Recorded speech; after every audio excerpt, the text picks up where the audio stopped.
Over the past couple of years, the indie horror scene has absolutely exploded, delivering a ton of games that explore all kinds of different terrifying scenarios. And while I love all of them, sometimes I find myself craving something just a little bit more grounded. Your car breaking down on a dark, unfamiliar road, or a stranger you've never seen before standing inside your house. Fears to Fathom is a horror series built entirely around that idea. Fear rooted in reality. Each episode presents itself as a true story, supposedly submitted by members of the player base themselves. And while the authenticity of some of these accounts can definitely be questioned, I mean, there's certainly some r/no sleep energy going on in here. At the very least, they're grounded in situations that feel uncomfortably real. It's a kind of realism that you rarely see in horror games, and it's exactly why I keep finding myself being drawn back into this series. Now, as of right now, Fears to Fathom only comprises of 5 short games. So rather than talking about just one of them, I'm going to be covering the entire franchise from start to finish. So if at any point this game sounds interesting to you, please stop watching the video and go and check it out for yourself, because if you couldn't tell by the length of this video, I'm going to be spoiling just about everything today. But without further ado, please, by all means, make yourself comfortable and accompany me as we investigate Fears to Fathom. Now, the first game in the series is called Home Alone, and no, it's not that one. Here, the game follows a young boy named Miles, whose parents have left town for a work trip. Miles is tasked with watching his house all by himself, but as we'll quickly learn, he isn't nearly as alone as he thinks he is. The game opens with a short introduction written by Miles himself. I didn't want to put this up on Reddit just for it to be called a piece of fiction. I don't even know where to begin. Excuse my lack of good storytelling skills. I guess I'll just start. It was the middle of the summer, and my parents had left that weekend due to a work trip, which meant I was all by myself for the weekend. Also, I do feel like I need to mention that my sleep schedule was really messed up around this time. I'd sleep at just about any point during the day, though I did plan on eventually fixing that.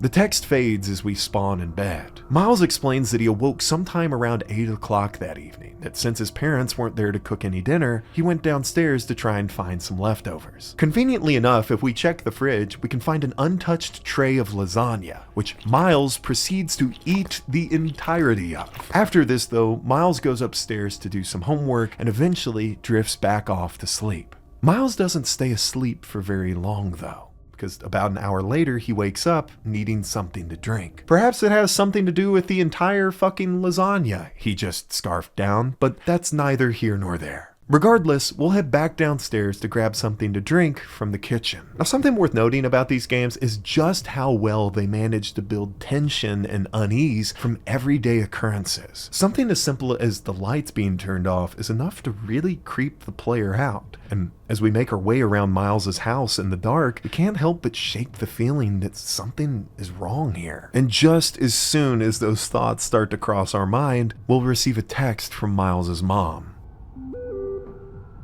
Miles? Who's that at the door? Followed by a photo of a man peering through the window. If we sneak back downstairs, we can see this man for ourselves. He's seemingly trying to pass the lock on our front door, and right now we have no real idea of knowing what his intentions are once he gets inside. So Miles does the only thing that feels rational in this situation. He runs back upstairs and hides in his bedroom in hopes that whoever this is will eventually go away. But unfortunately, that isn't the case.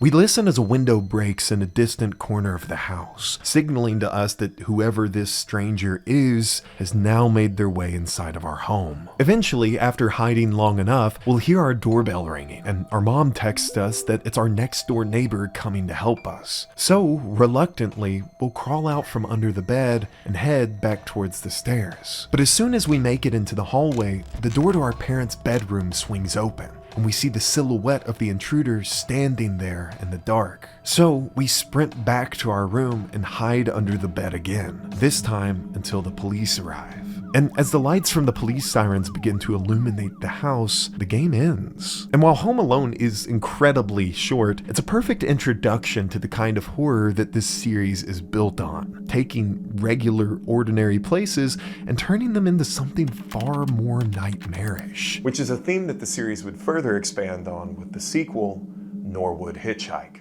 I don't know if you guys are anything like me, but oftentimes I'll spend hours inside settings of a game trying to tweak them to my exact specifications. Most recently, I've been absolutely addicted to Dark Souls, but unfortunately for me, I'm also really bad at it. Dark Souls doesn't have any kind of difficulty settings whatsoever. It's all just hard. And sometimes I just want to log on and have a chill session exploring Anor Londo. But luckily for me, Wand has a solution to that problem.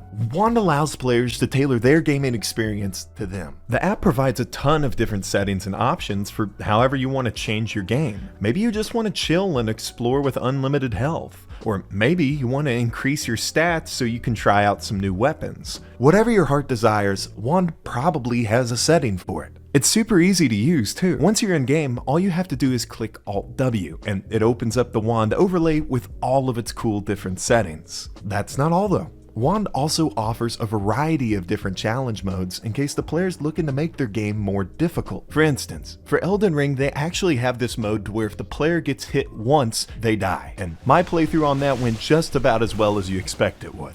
Point being though, regardless of if you want your game to be an easier or harder experience, Wand will have something for you. And if you're interested, I definitely recommend that you guys go and check them out. If you're interested, be sure to go to wand.gg/Isaac Morgan or use the link down below to get access to Wand today. And of course, a huge thank you goes out to Wand for sponsoring today's video. This happened to me when I was 19. I'm a little over 21 now. I still remember this very clearly because of how creeped out I felt. I was a bit hesitant to write this out for the internet at first, but getting it out may help, even if just a little bit. I was one of those people that loves gaming conventions. I'd go to every convention I get the chance to, and sometimes even got to meet some of my online friends. My parents weren't always thrilled at the idea of me going on long interstate drives, but a plane ticket would have been too expensive. Anyways, the convention I went to this time was great, and now it was the day for me to drive back home. But when I set off, I soon realized that traffic was horrible. So I decided that I'd take the long way around to avoid it. It was a little over a 12-hour drive. As our narrator Holly recounts her story, we'll load into a car driving down a dark patch of road. The forest surrounding us is dense, and that sense of unease that we felt during the end of the last game is immediately present here. Couple this with the fact that the car itself handles like you've had 12 too many beers, and you'll immediately find yourself in a state of great anxiety just trying to keep it on the road. If we can manage to survive a minute in the car though, we'll notice that the low fuel symbol lights up on our dashboard, and not knowing when we'll see another gas station, we'll naturally pull into the first creepy one that we see. Strangely enough though, just before pulling into the gas station, we'll watch as an odd man walks off into the woods. Now this is a detail that the player can easily miss if they aren't paying attention. And although it doesn't seem too alarming now, it's enough to fill us with a bit of dread going forward. Making our way into the gas station, we'll pay for our gas and begin to go back outside. But before we can, the cashier will stop us. You headed to the bridge by yourself? The bridge? The Norwood Valley Road, I mean. Not a lot of people head down there this time of year. Be careful. What do you mean? For about a century now, many people have been going missing down there, and people who went looking for them never returned. Locals say the Norwood Valley Monster had torn them up and hung them upside down on trees. Oh, well, thanks for the gas. And one more thing. If you see a woman in a white or blue gown trying to get a ride, do not stop. Just step on the gas as hard as you can.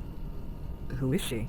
Some people say that she died in a car accident there on prom night. Some say that she seeks vengeance after she was murdered there. Regardless, she's out for blood. Whatever you do, never, ever, under any circumstances, pick up any hitchhiker. Those people out there on the road putting their thumbs out.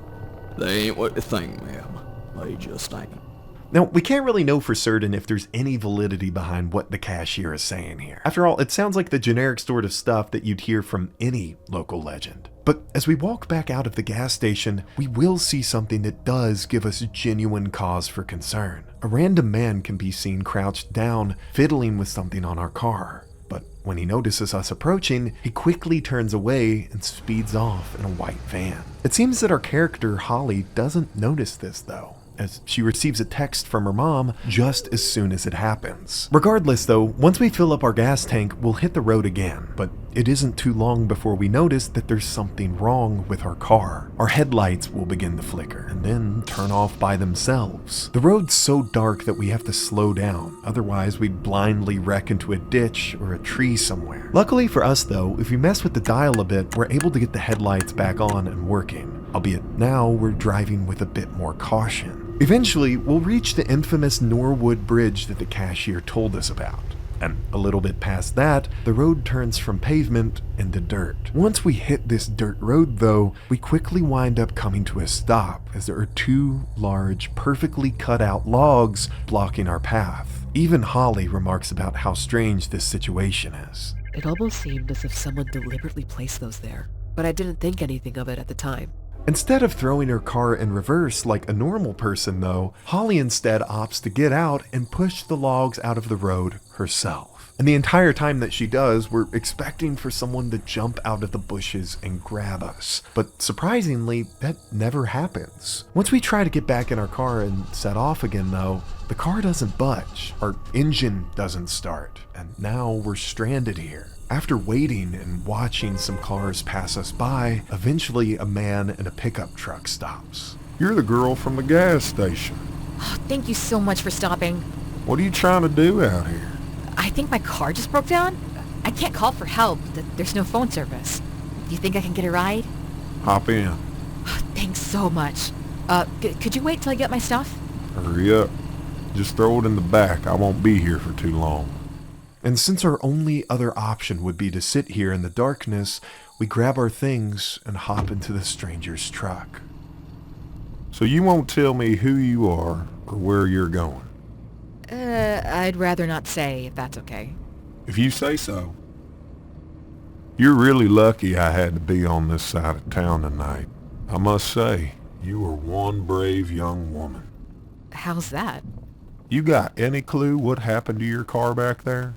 I don't know. It never broke down on me like that ever before. It's my dad's. It's pretty old. So what do you think about what he told you back at the gas station? He really creeped me out. Interesting. Idiot tells that to every person traveling down here. So, is it true? What? The monster? Well, let's see. I've never seen the monster for myself, but there are some things. And I'm afraid your car breaking down could have been one of them. Hey, listen, I don't want to sound like that moron, but just remember this. You don't bother them, and you don't be bothered.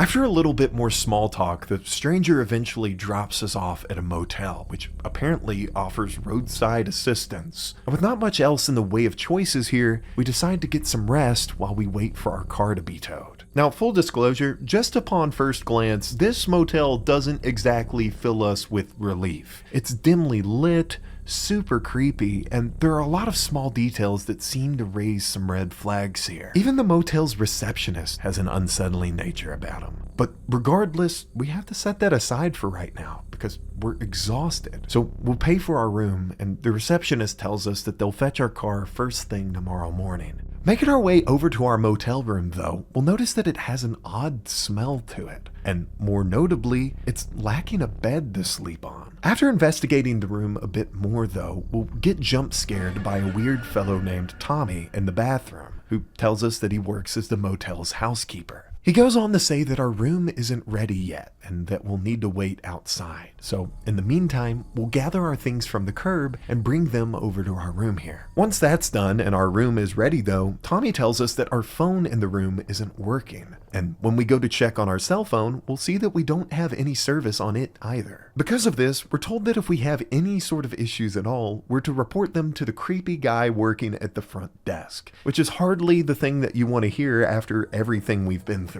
However, even though we've noticed a ton of warning signs so far, our exhaustion at this point is just too much to overcome, and Holly falls asleep on her bed. A little while later though, we'll awaken to a strange man peeking in through our blinds, and when we notice him, he quickly runs away back into the darkness. Naturally unsettled by this, we decide to get a coffee so we can stay awake. After all, we wouldn't want some creep trying to spy on us while we're sleeping. So we find a nearby coffee machine on the other side of the parking lot and take our pick of what we want to drink. However, as we begin to make our way back towards our room, we'll notice that something is terribly wrong. Our vision starts to blur, and we begin to stagger all over the parking lot, and it quickly becomes obvious to us that our coffee has been drugged. By some miracle, we're able to make it back to our room before shutting the door and collapsing on our bed. Holly begins to drift in and out of consciousness, and at one point, she sees what appears to be a man stepping into her closet.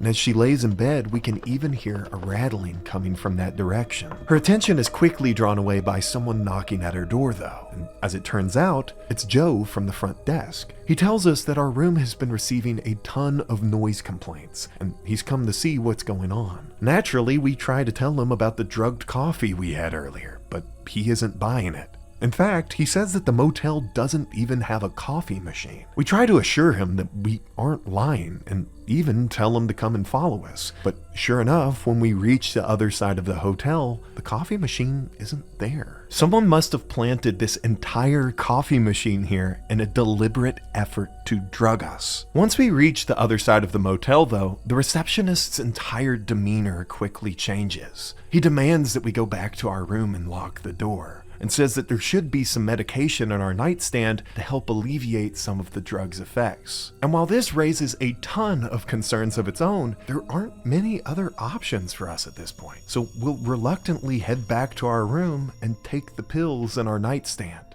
Now, it was at this point that I was fully expecting for the receptionist to be in on whatever sick scheme was going on up here. But the thing is, the pills he gives us actually work, and the effects of the drugs actually start to wear off. As we lie on our bed, it starts to feel like all of this madness might finally be behind us, at least until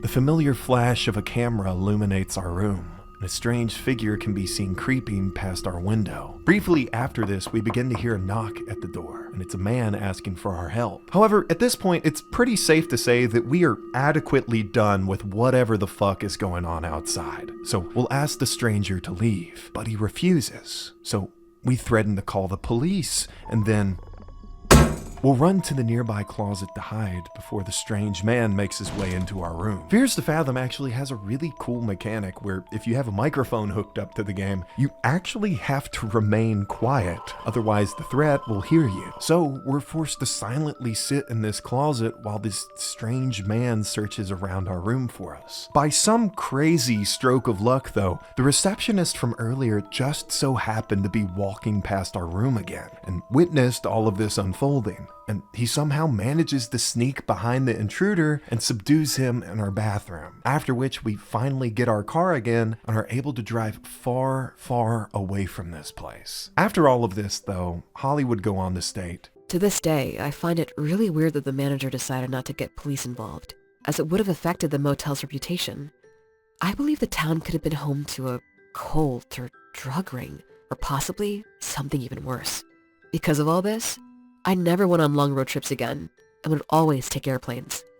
Now, while Holly's theories of a potential cult or drug ring are interesting, I feel like the situation that we watched unfold in the game is far darker. If you can remember, back at the gas station, we watched as a man fiddled with something on our car before fleeing the scene in a van, and later on down the road, we encountered a makeshift roadblock made out of 2 logs. Now, it's clear that whoever fiddled with our car and set up the roadblock intended for us to be stranded in the middle of nowhere, and based on the cashier's stories, it seems that this sort of thing unfolds all the time in the town. Taking photos and stalking a young girl back to her motel room doesn't really feel like something a drug dealer or cult member would do, though. That feels like something a sexual predator would organize. It's likely that these culprits fully intended to kidnap us when we were stranded on the road. But when we were picked up by that Good Samaritan, they just so happened to have a backup plan in case we arrived at that motel. There's no telling what these perpetrators intended to do if they were able to find us in our room. But luckily for us, that isn't something that we'll have to worry about anymore.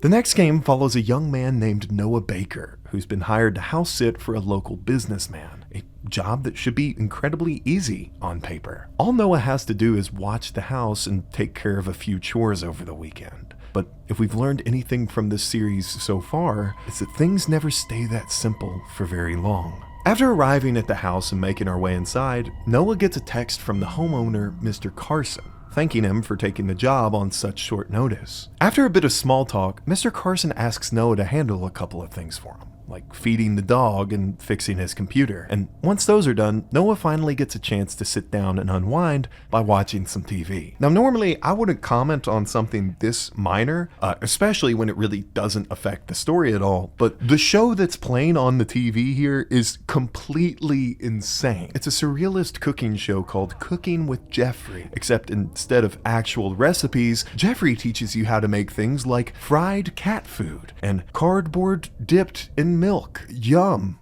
I guess. Before we can get too invested in the show, though, Noah gets another text from Mr. Carson. This time he asks Noah if he wouldn't mind picking up some fresh groceries for him. So, wanting to leave a good impression, Noah borrows his son's bike and rides to the nearest convenience store. He arrives to the store around 9:30, and while grabbing items off his list, Noah bumps into a couple of his old friends from school in one of the aisles. Now, his friends tell him that they just saw his ex-girlfriend leaving the store, and that she evidently bought a ton of alcohol. But Noah doesn't really react to this. He just shrugs it off, says goodbye, and heads back to the house. And that's when things start to get strange. You see, once he's back, Noah will get a text from his friend Andy, telling him to look up Mr. Carson's divorce online. And as it turns out, the man whose house we're watching is evidently a major media mogul, and his wife is a famous actress. The two of them just went through a very public and extremely messy divorce, and according to this online article, Mr. Carson has been receiving death threats from some of her more unhinged fans. It even claims that strangers have been showing up at his house to confront him, and almost right on cue, we hear someone ring the doorbell. Now, luckily, Mr. Carson has recently had his entire house fitted with a security system, so we can see who's at the door just through looking at the computer. And from the footage, it sort of just looks like a delivery guy. And when Noah opens the door downstairs, that's exactly who it is. A worker from the local pizza place. Apparently, Mr. Carson decided to order Noah some food as a thank you for helping out. So Noah heads back inside, sits down, and starts eating. But halfway through dinner, the doorbell rings again. However, this time, when we open the door, there's no one there. Just a bouquet of flowers sitting on the doorstep. Not long after this, Noah starts getting messages from an unknown number. Hey, how are you? What did you have for dinner?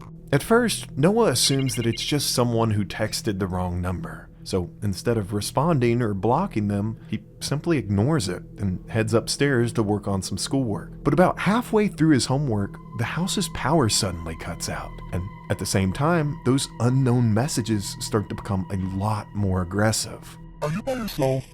Why do you keep ignoring me? Why are you always so mean to me? You are being very immature right now.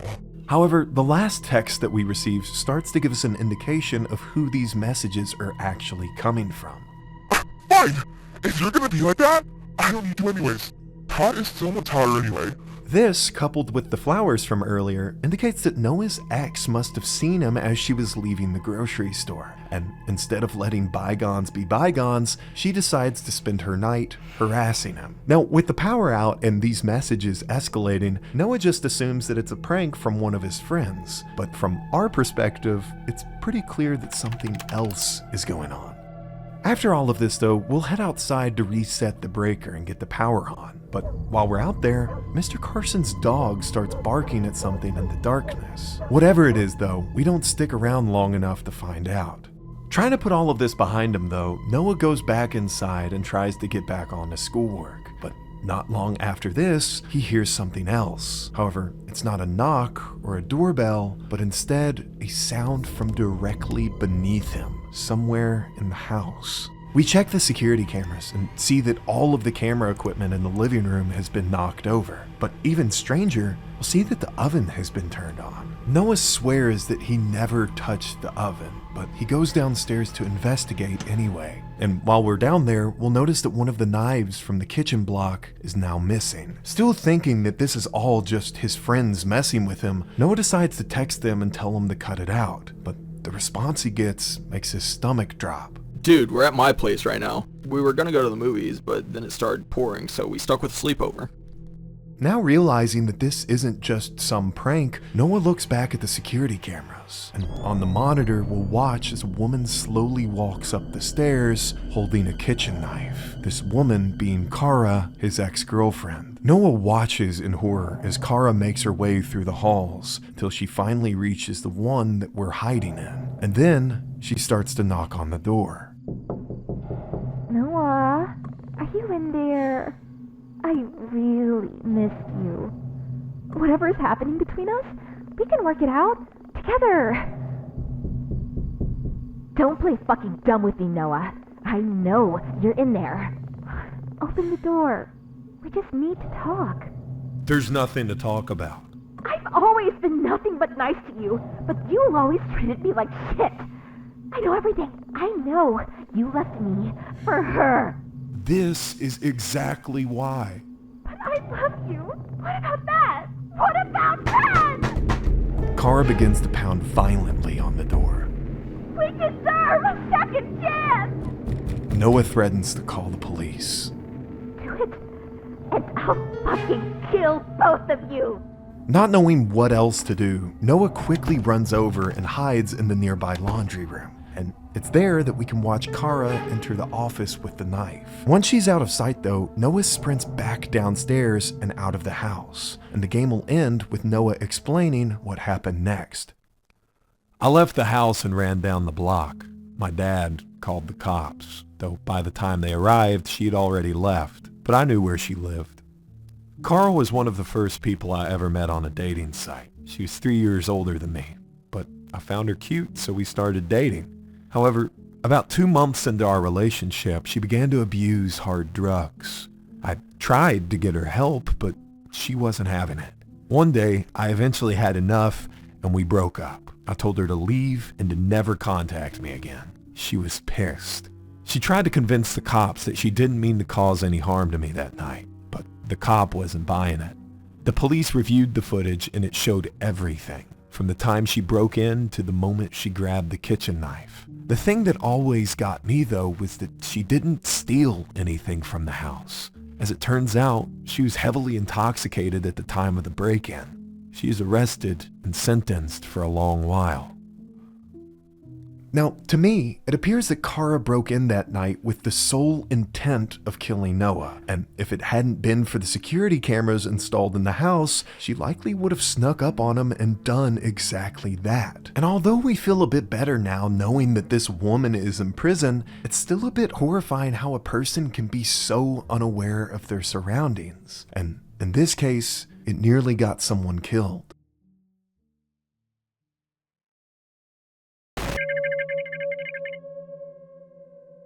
Now, the fourth game of the series, Ironbark Lookout, is probably my personal favorite of the bunch. In my opinion, it's the scariest game, and it has a really cool atmosphere and vibe that stick with you long after your playthrough. This chapter follows 24-year-old Jack Nelson as he begins a new summer job as the lookout at Ironbark State Park. He's assigned to a fire watch tower, and it's here that he'll be eating, sleeping, and spending the majority of his time. Prior to arriving at the park though, he pulls into a small diner to get some food, and on his way back out, he'll have a conversation with one of the locals.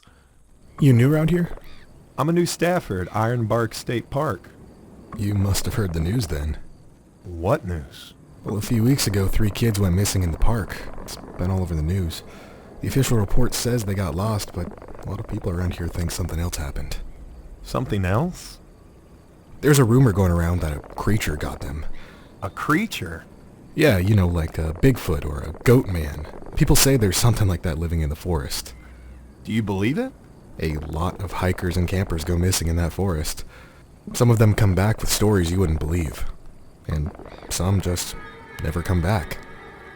After listening to this, though, Jack gets back into his RV and continues his drive towards the park. He'll arrive later that evening, after it's already dark, and after walking around for a bit, he meets the local park ranger, Billy. Billy hands him some keys and a flashlight, but before leaving, his tone suddenly turns serious. Just a piece of advice. Don't travel any further than half a mile or so north of your tower. Dangerous woods that way, pal. Bobcats and bears. Nasty business. Something about the way Billy tells us this, though, makes it seem like he isn't talking about just the wildlife. It feels like there's something far more dangerous lurking here, but naturally, he doesn't want to frighten us too much about it. So, Jack heads out towards his fire watch tower, and once he arrives, he checks in with another lookout named Connor over the radio, and finally goes to bed after a long day of travel. Funnily enough, though, before going to sleep, you actually have an option to watch an employee training video on the computer, and it's the same sort of unhinged shit that we saw with the Cooking with Jeffrey show and the last game. Keep watch for fire. Fire isn't going to be noticeable all of the time, so also keep watch for smoke. Make sure to know what color the smoke is. It may be crucial information.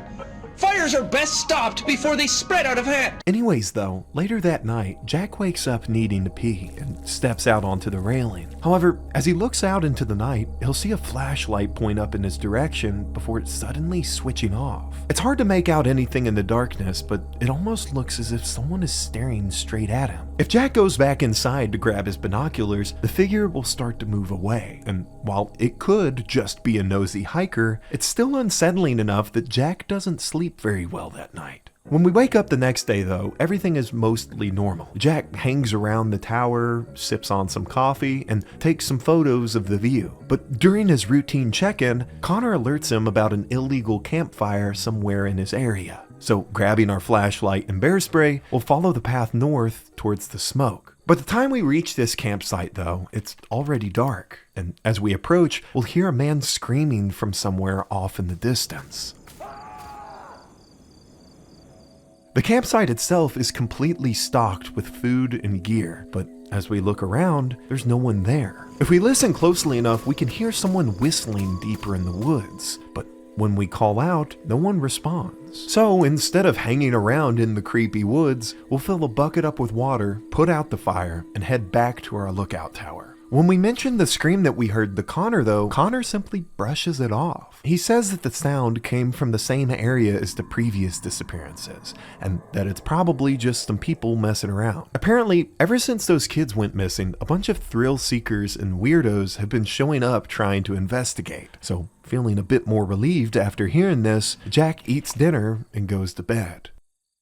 Later that night, though, we're awoken by a flashlight shining in through one of our windows, and the sound of footsteps circling the tower. If we look over, we can see a silhouette of a figure with horns peering in, but when we turn on the lights, the figure leaves. Stepping outside, Jack finds a deer skull and a ring of candles sitting just outside of his door, and naturally freaked out by this, he calls Connor on the radio. However, once again, Connor just downplays it and says that it's probably just some kids pulling a prank, and he tells Jack that he'll send someone to check it out in the morning. So with not much else we can really do at this point, we'll simply lock our door and try to get some more sleep. After this, though, things will mostly return to normal until the next night, as we'll see a flare shoot up into the sky near our lookout tower. And just as Jack heads inside to report it, he hears an unfamiliar voice on the radio. Hello?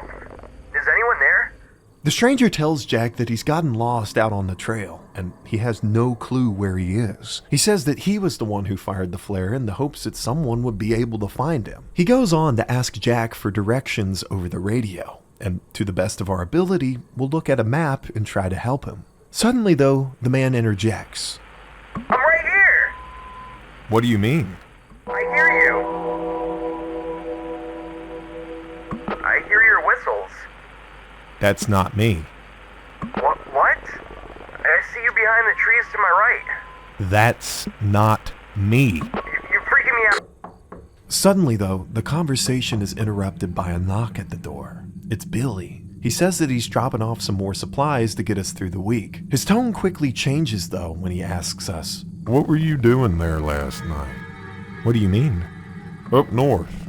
Why were you there? I wouldn't screw around out there, pal. "I was required to investigate a campfire." Oh, Lord have mercy. Nasty business up there, pal. Bobcats and bears. You be careful out there, pal. These woods aren't normal. There's stuff out there that would love to get a piece of you.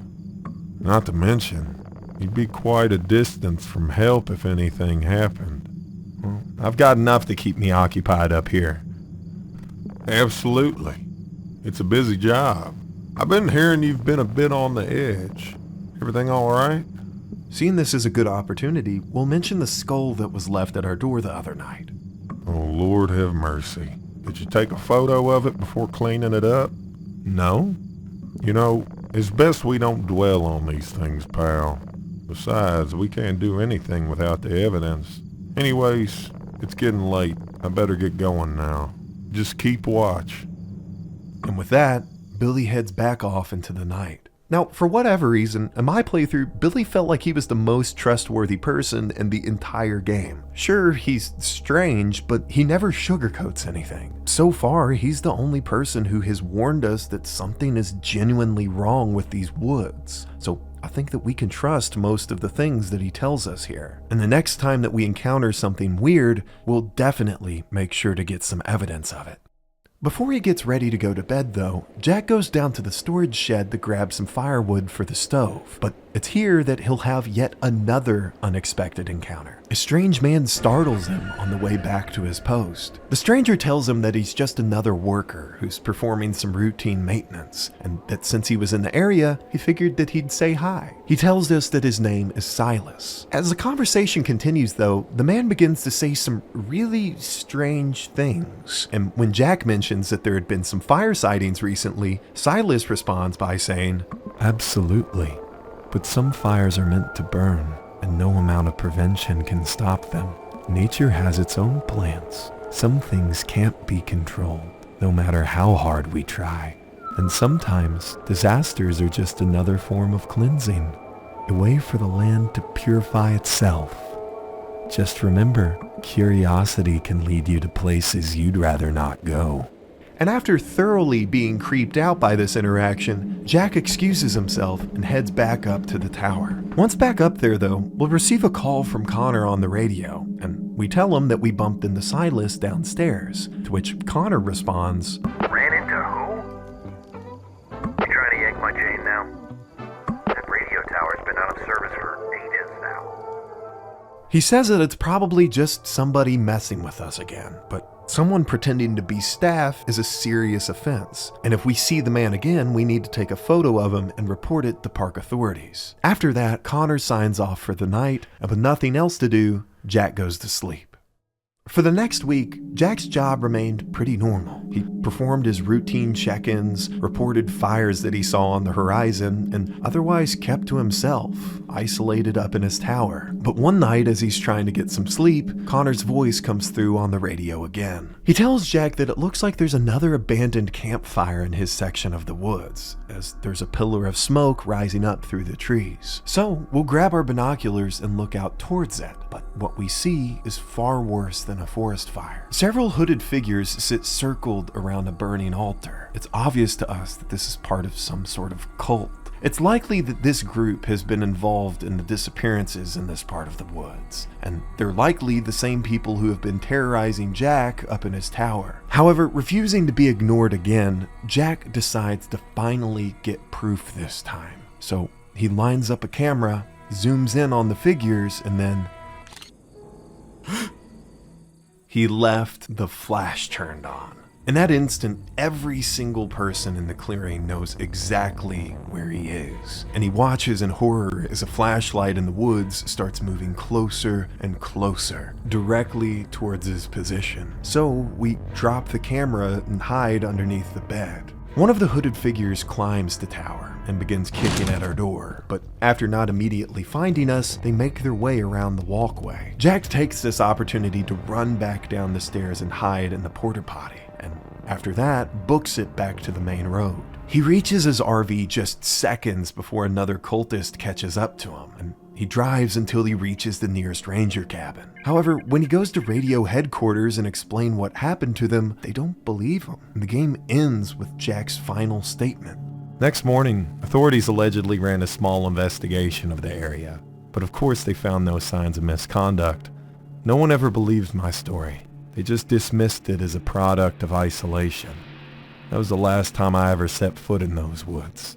Something about watching Jack be completely ignored by those around him is an incredibly frustrating, albeit realistic ending to this story. It seems that most of the workers and townsfolk had an understanding that something was wrong with those woods. However, instead of searching for answers, many of them just reverted to spreading rumors and myths about the place. When the horrifying truth finally reared its head and folks had to confront that the true monsters were walking among them, they refused to believe it, and they did everything they could to ridicule Jack's story. Perhaps he can find some solace in the fact that it's finally being heard via this game. And although Ironbark Lookout is the most popular release of the series, there's still one final episode that we need to talk about.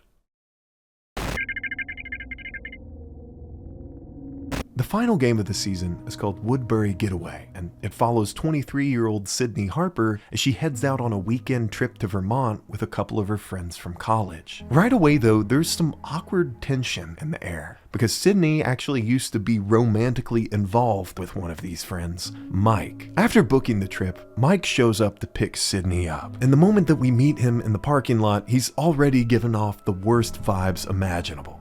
Harp, why don't you hug me like you missed me? What the fuck is wrong with you, dog? Mike goes on to tell Sydney that their other friend Nora is busy with work and that she'll meet the two once they arrive at the cabin. So Sydney hops into the car with Mike, and what follows is a very long and awkward car ride. Eventually, the two will pull into a small pizza place called Moe's to grab some dinner, and after placing our order, we'll sit down to enjoy some food. About halfway through this dinner though, we're interrupted by a stranger who approaches our table. Hey there, my friends. I saw y'all pull in driving that nice old truck. That's right. Not to be a bother or anything, but I was headed down the road myself. Seems like we might be headed in the same direction. Don't mind if I hitch a ride with you? Where are you headed? Just heading where the road takes me. I'm a bit of an adventurer, just hiking the trails and seeing the country. So what do y'all say? Care to give this free spirit a ride down that snowy road? I'm not sure. I'm sorry. Surely you can find just a little bit of room for me. I can ride in the middle. Hell, I'll ride in the bed.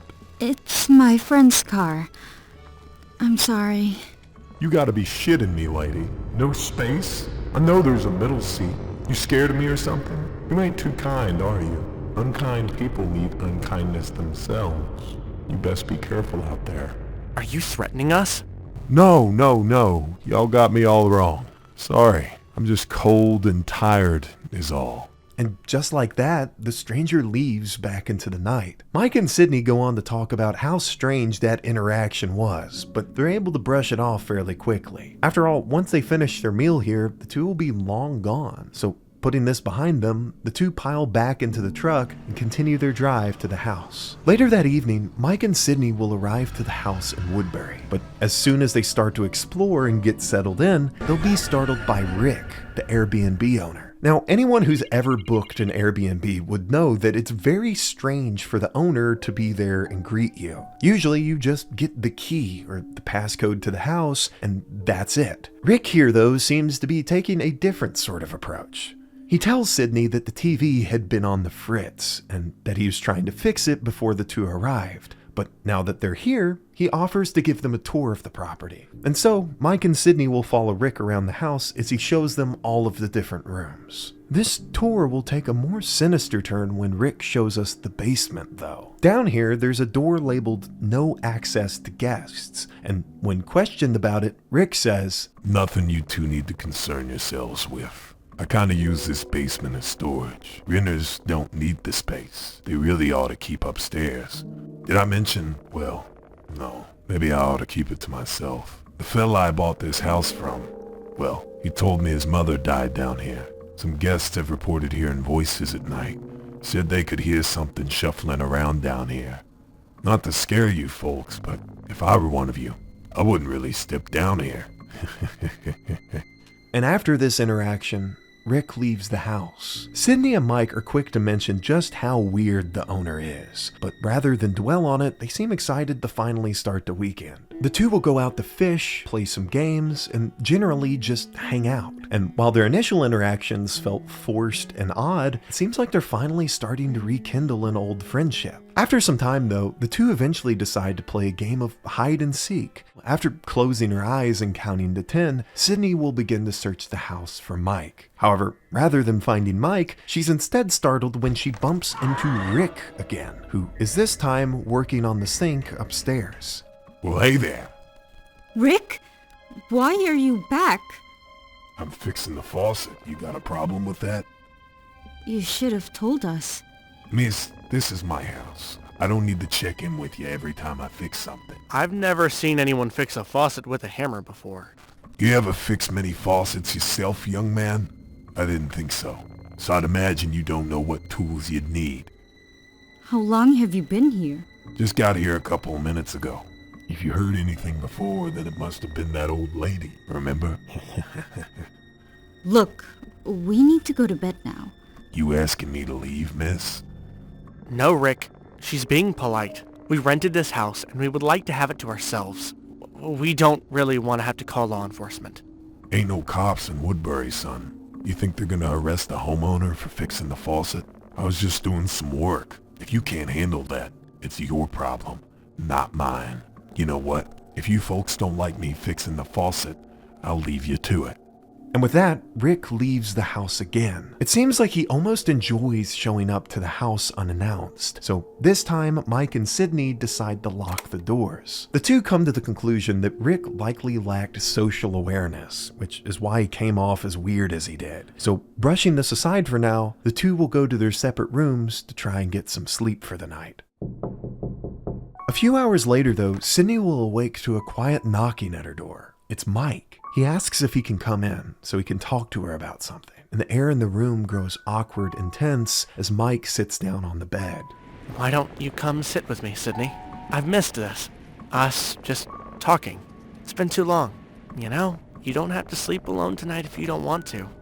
Mike goes on to recount a time that the two had hooked up in the past, but it seems like from Sydney's perspective, that was just a drunken mistake. And all of that awkward tension that we thought had evaporated before quickly comes flooding back. Suddenly though, both of them receive a text from their other friend Nora, whose car is now stranded because of a sudden snowstorm. And looking for an opportunity to get out of this now awkward exchange, Mike offers to go and pick her up himself. However, he still has the audacity to ask for a hug before he leaves, but will deny this request and close the door. Sydney will try to go back to sleep, but is quickly interrupted by the doorbell downstairs. And when she checks who it is, it's the hitchhiker from the restaurant. Look, friend, I know it ain't ideal banging on your door in the middle of the night, but I'm in a bad spot here. I was counting on a ride from some friends, but they're running behind and won't be here for about 2 more hours. The weather outside's getting pretty bad, and I was hoping you'd be a friend and let me come inside to warm up, just until my friends get here. I'm sorry, but I can't help you. Come on now, my friend. If you were caught out in this blizzard, I'd give you a warm place to wait it out. You're not coming in. End of story. Are you fucking kidding me? You're gonna let me freeze to death out here? I should have known you'd be as big a bitch here as you were back at the pizza joint. You think I didn't see you and your little boyfriend fishing in the creek earlier? I figured maybe you'd give me a chance this time, but looks like you're still unkind. Please just leave or I'll call the police. Ain't no cops around here. Speaking of, I don't see your fella's truck out here either. I'm dialing 911 now. Fine. Suit yourself. But let me tell you something. You'll get what's coming to you for leaving me out here. Karma's a bitch, my friend. At this point, Sydney is absolutely exhausted though, and knowing that all of the doors in the house are already locked, she'll head upstairs to get some more sleep. However, as soon as she lays down, she hears a crash outside, followed by a man screaming. So she takes out her phone and texts Rick to come over and help. What the hell's going on here? Oh, thank God you're here.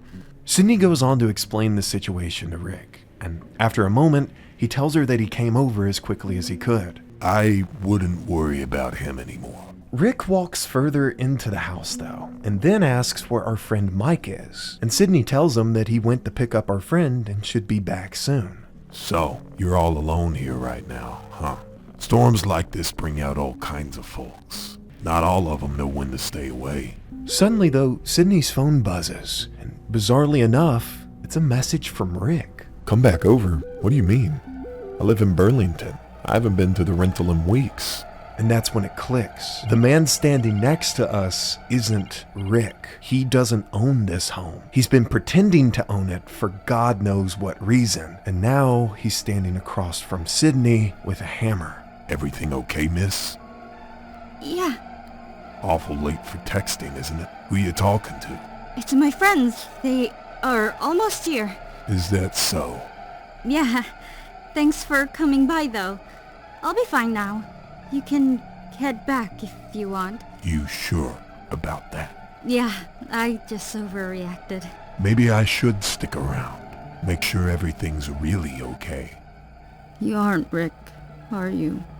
What did you just say?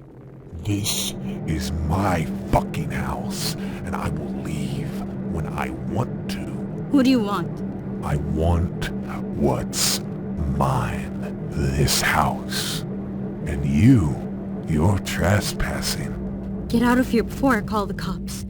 I don't think so. If anyone's leaving this house, it'll be one of us.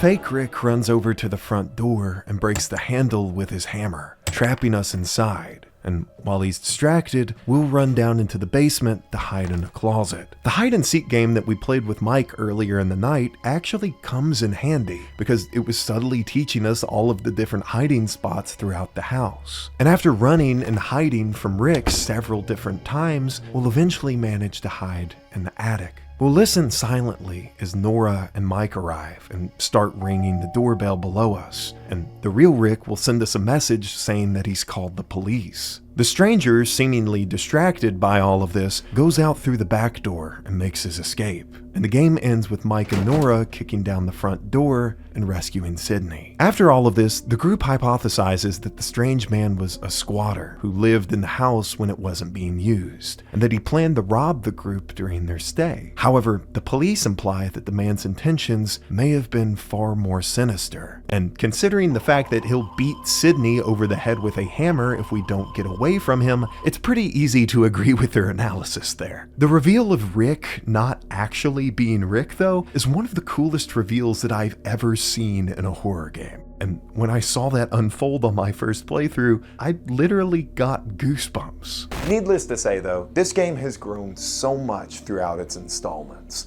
And what initially started as this horror-themed walking simulator has grown into a legitimate horror franchise. And something about that's really cool to me. And the fact that each of these stories is supposedly based on true events only makes the game more interesting. Now, since the stories come in through viewer submissions, we'll never really be able to say for certain if they actually happened or not, because, you know, people lie. But at the bare minimum, these stories are at least grounded in reality. There aren't ghosts or anything supernatural because the game doesn't need those to be scary. Instead, it teaches us that sometimes the scariest monsters are walking among us. And if we aren't careful enough, we could become another victim.